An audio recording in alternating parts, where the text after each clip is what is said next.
I have been doing eating disorder work for over 2 decades, and I'm also in recovery from an eating disorder. And one of the things that gets talked about in our field very often is the ED or the eating disorder, and how it kind of is it's almost like it's its own entity. And there's lots of books written on this.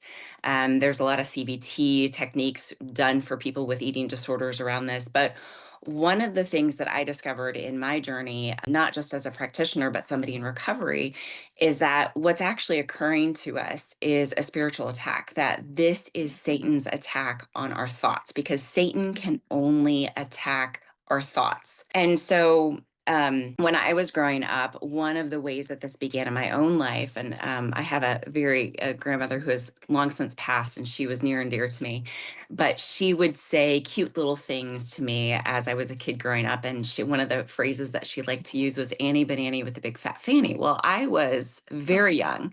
I was, I think, 5 or 6 when she started this.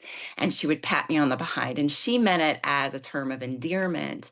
But based upon who I was and what I was experiencing at the time, and some of what I noticed in my own mother and my own family related to weight struggles and talk about food and obsession with what other people look like, is that planted a seed for me as a really young girl about what was wrong with me. And so as I got older, and I wasn't much older by the time, I think I was 8 by the time my eating disorder had begun, I had already kind of firmly established what Satan had planted from something that my grandmother meant as just a term of endearment to, for me, felt like something that I needed to be ashamed of. And that started my journey with food struggles.